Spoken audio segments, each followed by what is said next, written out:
Hello दोस्तों, नमस्कार। आज के वीडियो में हम चर्चा करेंगे कि महिला एवं बाल विकास महिला सुपरवाइजर पर चर्चा करेंगे कि इसके विषय में चर्चा करेंगे कि आवेदन की फॉर्म कब से अप्लाई करनी है और भरने की तिथि क्या है। उसमें आयु सीमा देखेंगे, सिलेबस को अध्ययन करेंगे और पूरी चीज़ हम डिटेल से अध्ययन करेंगे। तो आप लोग इस वीडियो में बने रहें, एक एक चीज़ को हम डाउट आप लोगों को क्लियर करेंगे। निस्संदेह इस वीडियो से जुड़े रहें, शुरू से लेकर एंड तक यदि आप लोग देखेंगे तभी आप लोगों को अच्छे से समझ में आएगा। चलिए हम इस फॉर्म के बारे में हम समझते हैं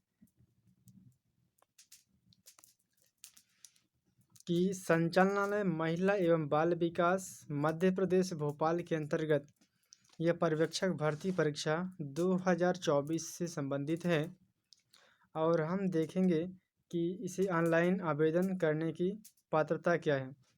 आवेदन पत्र भरने की प्रारंभ तिथि बताई गई है 9/1/2025, यानी आज 9 जनवरी से फॉर्म स्टार्ट हो गई है।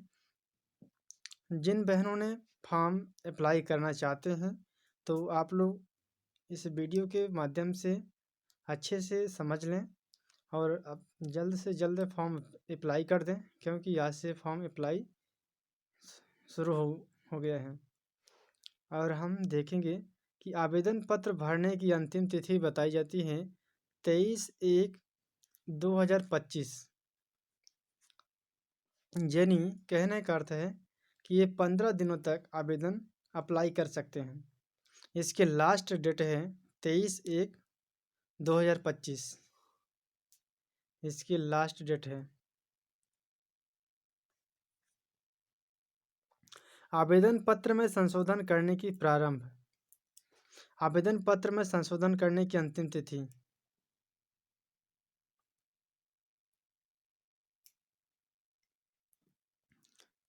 अब हम देखेंगे कि परीक्षा संबंधी यदि आप लोग फॉर्म अप्लाई करेंगे तो उसमें शुल्क क्या लगेगी क्या नहीं लगेगी, तो आप लोग देख लीजिएगा कि अनारक्षित अभ्यर्थियों के लिए 500 रुपये लगेगा।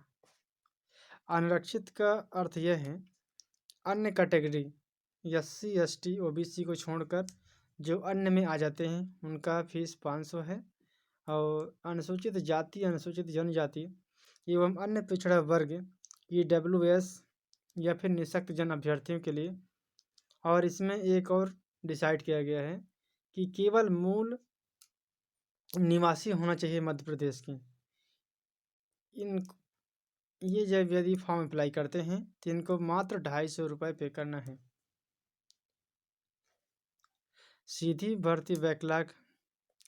ऑनलाइन आवेदन किस्त के माध्यम से ऑनलाइन भरने वाले अभ्यर्थियों हेतु MP ऑनलाइन पोर्टल शुल्क ₹60 दे होगा। इसके अतिरिक्त रजिस्टर सिटीजन यूजर के माध्यम से लॉगिन कर फॉर्म भरने पर पोर्टल शुल्क 20 रुपये लगेगा। अब हम समझेंगे कि ऑनलाइन पद्धति परीक्षा समय सारणी के बारे में समझेंगे। यदि जब आप लोग फॉर्म अप्लाई कर देंगे तब इनके पेपर के पैटर्नों को समझना होगा।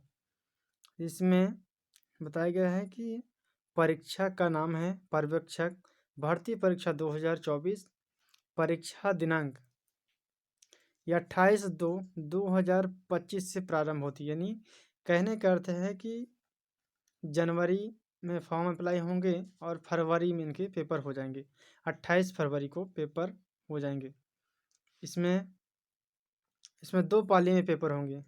प्रथम पाली में दिया गया है कि 7 से लेकर के 8 बजे तक इसकी रिपोर्टिंग होगी और यहाँ पर महत्वपूर्ण निर्देश पढ़ने का समय दिया गया है कि 8:50 से लेकर के 9 बजे तक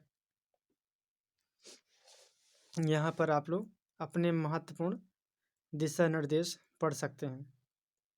इसमें कहने का अर्थ है सिंपल भाषा में कि जैसे मान लीजिए आप लोग सेंटर पर जाते हैं, वहाँ पर अपने एडमिट कार्ड से संबंधित अपने कक्ष को देख सकते हैं और इन उत्तर अंकित का समय जब आपका पेपर स्टार्ट होंगे तो यहाँ पर टाइम दिया गया है कि प्रातः 9 बजे से लेकर के 12 बजे तक, यानी 3 घंटे आप लोगों का पेपर होगी, प्रथम पाली पर होगी। और वहीं द्वितीय पाली में देखें तो इसकी रिपोर्टिंग है 12:30 बजे से लेकर 1:30 बजे तक होगी रिपोर्टिंग, देख लीजिएगा। और वही बात है जो पहले पाली में हमने बताया कि इस समय 10 मिनट मान लीजिए एडमिट कार्ड से संबंधित कोई भी सूचना हो आप लोग समझ सकते हैं। दूसरी पाली की पेपर स्टार्टिंग देखें तो 2:30 बजे से, यानी 2:30 से स्टार्ट हो जाती है और 5:30 पर आप लोगों का पेपर समाप्त हो जाएगी। कहने का सिंपल प्रोसेस यही है कि ये आप लोगों का 2 पाली में पेपर होगी। फर्स्ट पाली 9 बजे से लेकर के 12 बजे तक होगी और वहीं दूसरी पाली में देखें कि दोपहर 2:30 बजे से लेकर के 5:30 बजे तक पेपर चलेगी। अब इसमें अभ्यर्थियों को कुछ अनिवार्य चीज़ हैं, इसमें अपने पास डॉक्यूमेंट रखना आवश्यक है। तो बता दूं कि अभ्यर्थियों का आधार पंजीयन अनिवार्य होना चाहिए।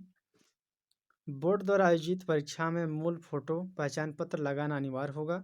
मूल फोटो युक्त पहचान पत्र के रूप में अभ्यर्थी मतदाता पहचान, पैन कार्ड, आधार कार्ड या ड्राइविंग लाइसेंस ये कोई भी हो उसे आप लोग ले सकते हैं।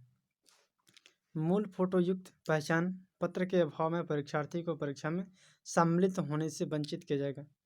आप लोगों के पास दस्तावेज होना अनिवार्य है।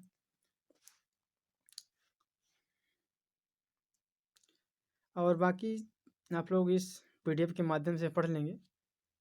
मोटा मोटा बात हमने आप लोगों को बता दिया जाएगा कि परीक्षार्थियों को परीक्षा में रिपोर्टिंग समय तक परीक्षा केंद्र में प्रवेश की अनुमति नहीं होगी। इसके पश्चात विलंब से आने वाले अभ्यर्थियों को प्रवेश की पात्रता नहीं होगी। और एक महत्वपूर्ण सूचना है कि electronic device, mobile phone, calculator, lock, टेम्पर, नकल, पर्च ये सभी आप लोग अच्छी तरह से जानते हैं, इसमें बताने की कोई भी आवश्यकता नहीं है। चलिए हम काम की बात चर्चा करते हैं। हाँ, यहाँ पर एक इम्पोर्टेंट बात है कि आवेदन पत्र भरते समय उम्मीदवार को किसी भी प्रमाण पत्र या परीक्षण ESB द्वारा नहीं किया जाकर नियुक्ति प्रक्रिया के दौरान संबंधित विभाग द्वारा की जाता है। अतः कंप्यूटर आधारित ऑनलाइन परीक्षा में उम्मीदवारों की पात्रता एलिजिबिलिटी पूर्णतः प्रावर्धित होगी। इसमें जो भी पेपर आप लोग देंगे तो कंप्यूटर के माध्यम से होगी, तो आप लोग कंप्यूटर प्रैक्टिस कर लीजिएगा। और उपरोक्त सभी पदों के लिए अभ्यर्थियों को मध्य प्रदेश राज्य रोजगार कार्यालय में जीवित पंजीयन होना अनिवार्य है। एक बात और है, ये बात बहुत इम्पोर्टेंट है कि आप लोग अच्छे से ध्यानपूर्वक समझिए कि आप लोगों का जीवित पंजीयन होना चाहिए। ये नहीं कि आप लोगों का पुराना पंजीयन है तो आप लोगों का ये फॉर्म नहीं अप्लाई हो पाएगा। इसलिए एक बार ज़रूर चेक करें कि आपका पंजीयन की डेट है कि नहीं है। ये महत्वपूर्ण सूचना है, इसे अच्छे से आप लोग समझते हुए चलेंगे।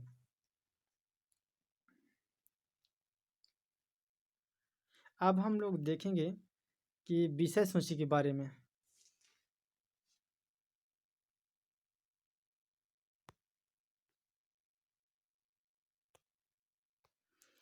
संचालनालय महिला एवं बाल विकास विभाग मध्य प्रदेश भोपाल के अंतर्गत ये परीक्षा 2024 है। इसमें रिक्त पदों की आरक्षित तालिका दिया गया है इतना। मध्य प्रदेश में कर्मचारी चयन मंडल भोपाल की परीक्षा संचालन संबंधी नियमावली दिया गया है, ये सभी हैं।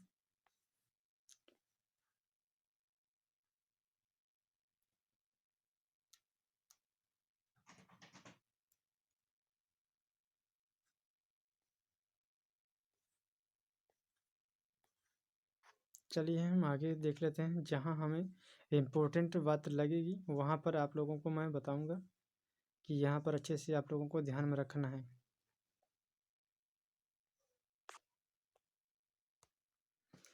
सेवा का नाम बताया गया है कि मध्य प्रदेश महिला एवं बाल विकास विभाग तृतीय श्रेणी कार्यपालिका सेवा है। ये पद का नाम है पर्यवेक्षक, तृतीय श्रेणी कार्यपालिका है।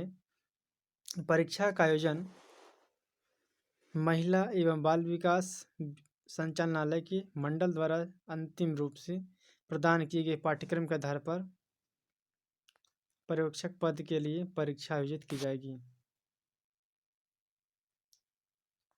अब इसमें हम देखेंगे ऑनलाइन परीक्षा पद्धति के लिए परीक्षा का नाम दिया है आंगनबाड़ी कार्यकर्ताओं में सीमित सीधी भर्ती।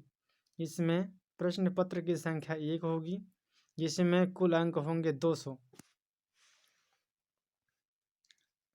आंगनबाड़ी कार्यकर्ताओं में सीमित सीधी भर्ती के अंतर्गत इसमें प्रश्न पत्र 1 होंगे। इसमें केवल 200 अंक होंगे। ये मात्र 3 घंटे की अवधि आप लोगों को मिलेगी। और दूसरे में खुली सीधी भर्ती, इसमें भी एक पत्र है, एक प्रश्न पत्र की संख्या है। इसमें भी 200 अंक की होंगे। 3 घंटे की यहाँ भी समय आप लोगों को दिया जाएगा।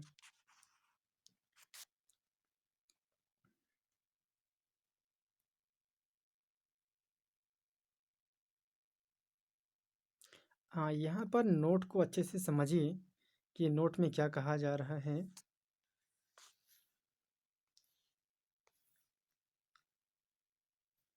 पहला टर्म कंडीशन कि आंगनवाड़ी कार्यकर्ताओं से सीमित सीधी भर्ती हेतु मध्य प्रदेश माध्यमिक शिक्षा मंडल परीक्षा से उच्चतर माध्यमिक प्रमाण पत्र यानी 10वीं या 12वीं उत्तीर्ण होना आवश्यक है। आंगनवाड़ी कार्यकर्ता के रूप में मध्य प्रदेश में 5 वर्ष का कार्य करने का अनुभव होना चाहिए। नोट में कहा गया है कि आवेदन करने की अंतिम तिथि को आवेदिका के पास आंगनवाड़ी कार्यकर्ता पद का निरंतर पूर्ण 5 वर्ष कार्य करने का अनुभव होना चाहिए। अनुभव की गणना आंगनवाड़ी कार्यकर्ता पद पर उपस्थित होने की तिथि से आवेदन की अंतिम तिथि तक की जाएगी। और दूसरा है कि आंगनवाड़ी सहायिका आशा कार्यकर्ता मिनी आंगनवाड़ी कार्यकर्ता पात्र नहीं होंगी। इसमें सिर्फ दिया गया है आंगनवाड़ी कार्यकर्ताओं के लिए। इसमें सहायिका की भर्ती नहीं है, न आशा की है और न मिनी आंगनबाड़ी की है। इसमें केवल मध्य प्रदेश में नियुक्त की गई है आंगनबाड़ी कार्यकर्ता ही आवेदन करने हेतु पात्र होंगी। खुली भर्ती किसी मान्यता प्राप्त विश्वविद्यालय से स्नातक की उत्तीर्ण होना चाहिए। इसमें साफ साफ बताया गया है कि 10वीं 12वीं और ग्रेजुएशन यानी स्नातक कंप्लीट होना आवश्यक है।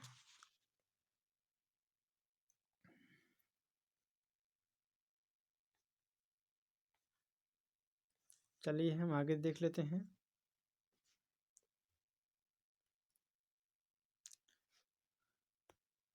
हाँ, इम्पोर्टेंट बात यहाँ पर भी है कि खुली प्रतियोगिता से सीधी भर्ती के भरे जाने वाले पदों के लिए एज बताई गई है कि 18 से लेकर के 40 वर्ष तक एज भर सकते हैं।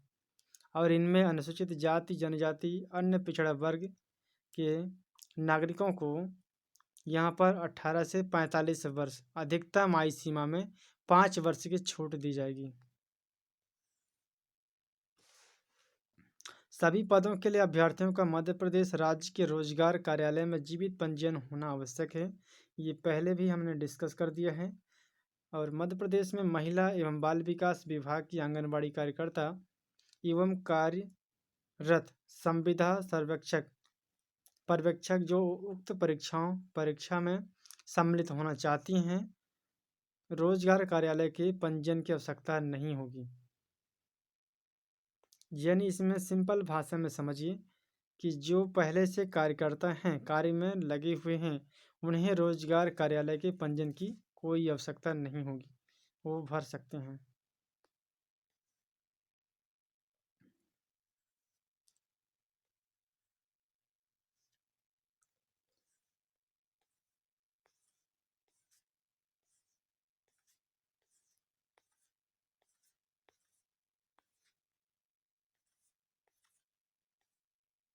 यहाँ पर देखिए ये सभी पद के बारे में हैं। चलिए हम जहाँ इम्पोर्टेंट है वहाँ हम चर्चा करेंगे, क्योंकि ज़्यादा हम डिटेल में जाएंगे तो वीडियो बहुत लंबा हो जाएगी और आप लोगों को बहुत ज़्यादा समझने में परेशानी होगी। इसलिए हम जो ज़्यादा इम्पोर्टेंट बात हैं उसे हम शेयर कर रहे हैं यहाँ पर।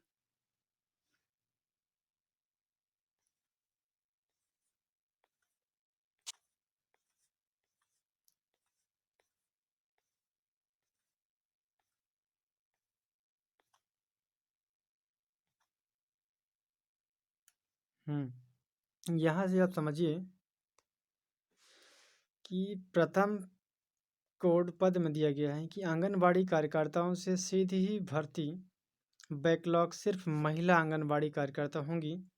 इसमें अनारक्षित के कोई पद नहीं दिया है, ईडब्ल्यूएस के कोई पद नहीं, एस एससी अनुसूचित जाति के महिलाओं के लिए 3 पद दिए गए हैं, और हाँ 3 हैं। अनुसूचित जनजाति एसटी के लिए 5 पद दिए गए हैं, और वहीं अन्य पिछड़ा वर्ग के देखें तो मात्र 2 पद दिए गए हैं। कुल मिलाकर के यहाँ पर 10 पद दिए गए हैं।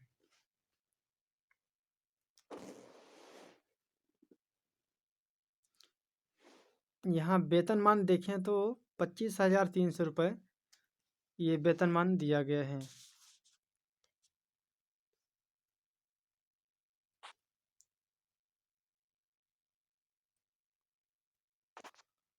और इसमें कहा गया है कि न्यूनतम शैक्षणिक योग्यता यानी हायर सेकेंडरी 12th 12वीं अथवा का अनुभव हो। आवेदन करने की अंतिम तिथि को आवेदन के पास आंगनबाड़ी कार्यकर्ता पर निरंतर पूर्ण 5 वर्ष करने का अनुभव केवल मध्य प्रदेश के आंगनबाड़ी कार्यकर्ता हेतु किया जाएगी। सेकंड पद कोड में हम देखें तो इसमें क्या दिया गया है कि पर्यवेक्षक खुली भर्ती बैकलॉग सिर्फ महिलाओं, यहाँ पर भी महिलाएं हैं। इसमें अनारक्षित को कोई पद नहीं, ईडब्ल्यूएस को कोई पद नहीं, एससी के लिए 1 पद दिया गया है, और एसटी की बात करें तो इसमें 2 पद दिए गए हैं महिलाओं के लिए, अन्य पिछड़ा वर्ग के लिए 1। तो दूसरे पद कोड में हम देखें तो 4 पद ये दिया गया है। वेतनमान वही है। तीसरे पद कोड में हम चर्चा करें तो यहाँ भी सिर्फ महिलाएं ही भर सकती हैं। इसमें अनारक्षित को दिया गया है 87 पद दिए गए हैं, और ईडब्ल्यूएस को 32 दिए गए हैं, और अनुसूचित जाति के लिए 51 दिए गए हैं, और वहीं एसटी के लिए देखें तो 64 दिए गए हैं, अन्य पिछड़ा वर्ग के लिए 87 दिए गए हैं। तो कुल मिलाकर यहाँ पर 321 पद दिए गए हैं। वेतनमान वही सेम है।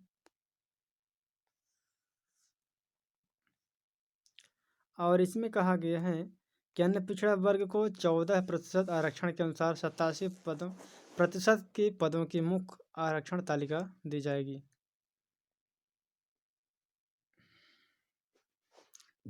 ये सभी दिया गया है।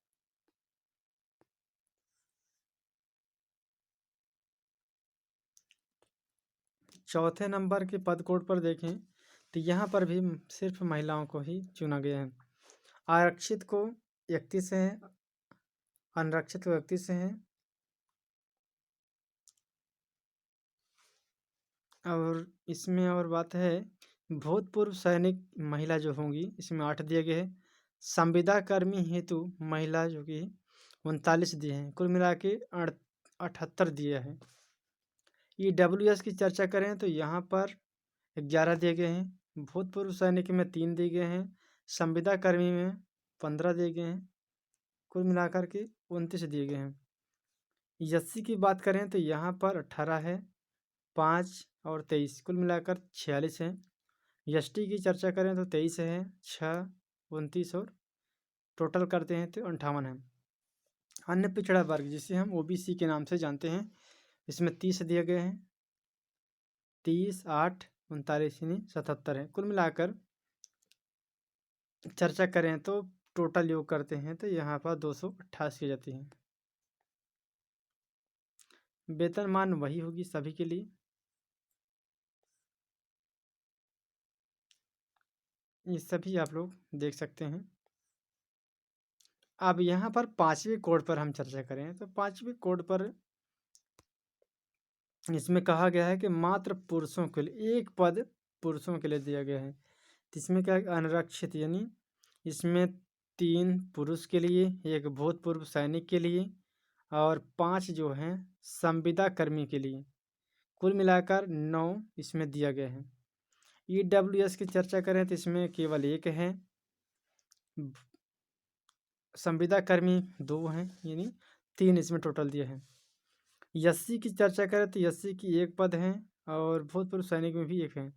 संविदा कर्मी में 3 हैं, कुल मिलाकर 5 हैं। एसटी की बात करें तो यहाँ पर 2 पद दिए हैं और एक भूतपूर्व सैनिक, संविदा कर्मी 3 और टोटल 6 हैं। अन्य पिछड़ा वर्ग में 3 हैं, 1 5 यानी 9 हैं। इस प्रकार हम देखते हैं कि यहाँ पर टोटल के टोटल 32 आ जाते हैं।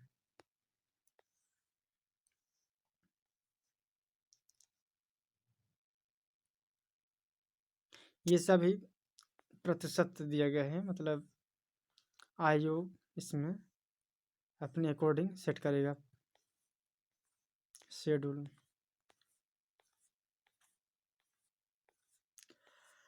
चलिए आगे हम देख लेते हैं कि 3 घंटे की अवधि के प्रश्न पत्र के लिए 60 मिनट टाइम दी जाएगी। 2 घंटे 30 मिनट की अवधि के लिए प्रश्न पत्र 50 मिनट दिए जाएंगे और वहीं 2 घंटे की अवधि के लिए प्रश्न पत्र के लिए 40 मिनट, 1 डेढ़ घंटे के लिए 1 घंटे 30 मिनट के लिए 30 मिनट दिए जाएंगे। इसके अतिरिक्त प्रदाय की जाने वाली सभी सुविधाएं यथासंभव की जाएगी। अब हम चर्चा करेंगे कि एडमिट कार्ड के संबंध में।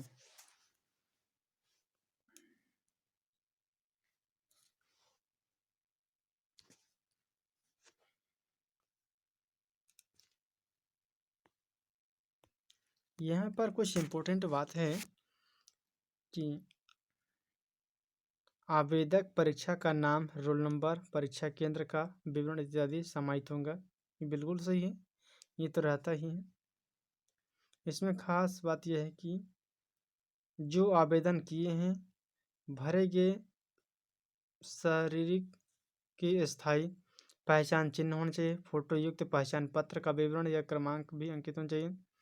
परीक्षा के दौरान वीक्षक के समक्ष अभ्यर्थी को प्रवेश पत्र के निर्धारित स्थान पर बाएं हाथ के अंगूठे का निशान होना चाहिए।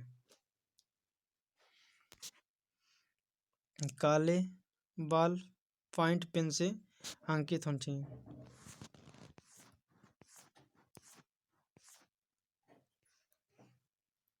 ये सभी प्रश्न यहाँ पर आ सकते हैं। अब हम सिलेबस की चर्चा करेंगे, आगे चल कर देखते हैं।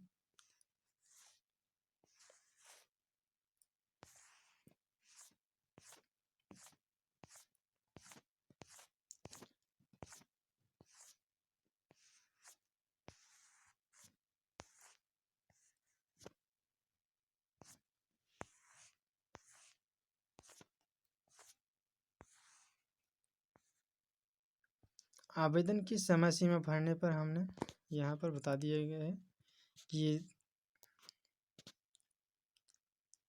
इनकी ऑनलाइन आवेदन है 9/1/2025 से, अंतिम तिथि 23/1/2025 है। 15 दिन तक फॉर्म अप्लाई कर सकते हैं। 2 शिफ्ट में 200 अंक प्रथम द्वितीय दोनों में होंगे।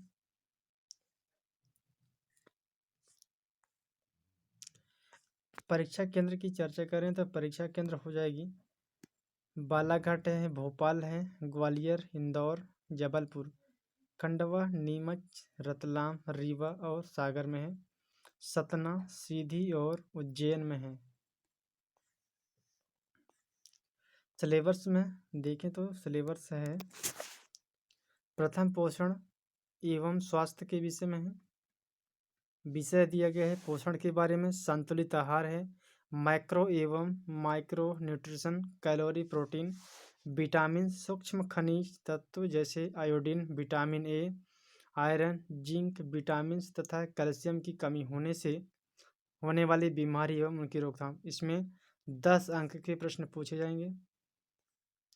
दूसरा है जीवन की विभिन्न अवस्थाओं में पोषण का महत्व बताना है। इसके अंतर्गत किशोरावस्था है, गर्भावस्था, धात्री, माताएं, नवजात शिशु, बाल्यावस्था, वयस्क, इसमें से 8 अंक के प्रश्न पूछे जाएंगे। गर्भवती देखभाल, इससे प्रश्न बनेंगे गर्भावस्था में वजन की निगरानी, मातृ शिशु रक्षा, गर्भावस्था में खतरों से बचाव, अवस्था में प्रसव पूर्व स्वास्थ्य जांच। इससे 7 अंक के प्रश्न आ जाएंगे। टीकाकरण से देखें तो यहाँ पर राष्ट्रीय टीकाकरण कार्यक्रम के अंतर्गत लगने वाले टीके, टीकाकरण का महत्व, टीकाकरण न होने का दुष्प्रभाव, इससे 8 अंक के प्रश्न आ सकते हैं।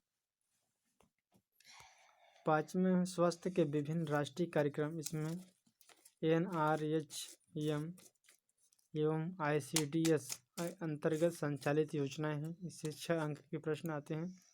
कुपोषण, जन्म के पूर्व कारण एवं संरक्षण के उपाय, जन्म के बाद कारण एवं संरक्षण के उपाय, इससे 8 अंक के प्रश्न आ जाएंगे।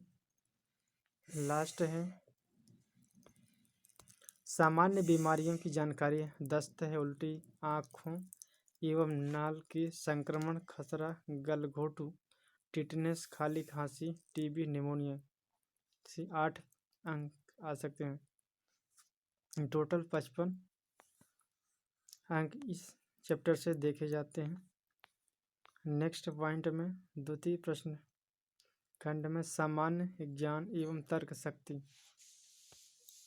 इससे प्रश्न आ जाएंगे सामान्य ज्ञान विभाग की योजनाएं, महिला एवं बाल विकास विभाग की योजनाएं, स्वास्थ्य विभाग की योजनाएं, पंचायत एवं ग्रामीण विकास विभाग की योजनाएं, सामाजिक न्याय विभाग की योजनाएं, आदिवासी विकास विभाग की योजनाएं। इससे 10 अंक के प्रश्न पूछे जाते हैं। नियम, अधिनियम एवं अधिकार, इससे बच्चों के कानूनी अधिकार एवं संबंधित नियम, अधिनियम, शिक्षा का अधिकार, महिलाओं के कानूनी अधिकार एवं संबंधित नियम, अधिनियम, यौन उत्पीड़न, घरेलू हिंसा, दहेज प्रतिरोध संबंधी का अधिकार, बाल विवाह रोग अधिनियम, खाद्य सुरक्षा अधिनियम, इससे केवल 10 अंक के प्रश्न आ सकते हैं। शारीरिक संरचना एवं सामान्य ज्ञान, इससे पाचन तंत्र, ग्रंथियां, प्रजनन तंत्र, किशोरावस्था, विकास, प्राथमिक उपचार, इससे 8 अंक के प्रश्न आ सकते हैं। कंप्यूटर का सामान्य ज्ञान, ES ऑफिस का सामान्य ज्ञान, इंटरनेट मोबाइल संचालन का ज्ञान, इसे 7 अंक के प्रश्न आ सकते हैं। सामान्य गणित 8वीं तक के समान अंक, गणित, दशमलव, प्रतिशत, अनुपात एवं ब्याज, आंकड़ों की व्याख्या, ग्राफ पढ़ना एवं बनाना, इसे 10 अंक के प्रश्न आ सकते हैं। सामान्य तर्क शक्ति में सामान्य प्रश्न श्रेणी आकृति के 10 अंक, इसमें कुल टोटल 55 अंक के प्रश्न आ सकते हैं। तृतीय खंड के अंतर्गत संचार एवं परामर्श कौशल से संबंधित 2 अपठित गद्यांश आएंगे। इसमें 12 अंक के होंगे। विकास की अवधारणा एवं उसकी मुख्य चुनौतियां, पंचम पृष्ठीय योजनाएं में विकास, समकालीन सामाजिक चुनौतियां एवं सरोकार, इससे 10 अंक के प्रश्न आ सकते हैं। नेतृत्व विकास, नेतृत्व क्षमता, गुण एवं कौशल, आंतरिक गवर्नेंस, समन्वय, समूह कार्य एवं टीम वर्क, इससे केवल 8 अंक के प्रश्न आ सकते हैं। संप्रेषण की परिभाषा, प्रकृति, माध्यम एवं अवरोध, इससे 7 अंक के प्रश्न। लास्ट में हम सामुदायिक संगठन एवं मोबिलाइजेशन, समुदाय एवं सामुदायिक संगठन की समझ, सामुदायिक संगठन के सिद्धांत, सामुदायिक विकास एवं जन भागीदारी, सामुदायिक मोबिलाइजेशन, इससे केवल 8 अंक के प्रश्न कुल मिलाकर 45 आ सकते हैं। चतुर्थ खंड में शिशु की प्रारंभिक देखभाल एवं शिक्षा से संबंधित, इसमें पहला है कि बाल विकास का परिचय, बुनियादी अवधारणाएं, वृद्धि एवं विकास को परिलक्षित करने वाले सिद्धांत, विकास की महत्वपूर्ण चरण है, आनुवंशिक और पर्यावरण का बाल विकास पर प्रभाव, प्री नेटल विकास, प्रथम 3 वर्ष में विकास यानी 3 से 6 वर्ष के मध्य विकास। इनसे केवल 12 अंक के प्रश्न आ सकते हैं। शाला पूर्व शिक्षा परिचय, शाला पूर्व शिक्षा अवधारणा एवं अवचित आयु अनुरूप सीखने की श्रेणियाँ, स्तर, बच्चों के सीखने की प्रक्रिया और मानसिक क्षमताएं, शारीरिक एवं गंतव्यात्मक विकास, ज्ञानात्मक विकास, भाषा विकास, सामाजिक एवं भावनात्मक विकास, सृजनात्मक एवं संदर्भ बोध का विकास। इससे 12 अंक के प्रश्न आ सकते हैं। तीसरा है कि विशेष आवश्यकता वाले बच्चे, इनकी पहचान, सुविधाएं, स्वास्थ्य, राष्ट्रीय एवं राज्य स्तरीय कार्यक्रम। इससे 10 अंक के प्रश्न आ सकते हैं। बाल देखभाल एवं संरक्षण, बच्चे की देखभाल और संरक्षण की अवधारणा, संस्थागत और गैर संस्थागत देखभाल, अनाथ, बेसहारा, निःशुल्क, निःशक्त, एड्स प्रभावित बच्चों के लिए योजनाएं, बच्चे और कानून, एकीकृत बाल सुरक्षा योजना।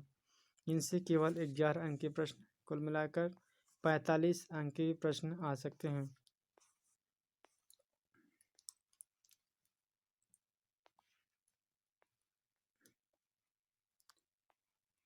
प्रथम खंड में पोषण एवं स्वास्थ्य, यहाँ से पहला है कि पोषण में संतुलित आहार, micro nutrition, calorie, protein, vitamin, सूक्ष्म खनिज जैसे iodine, vitamin A, iron, zinc, vitamin, calcium की कमी होने से दिए।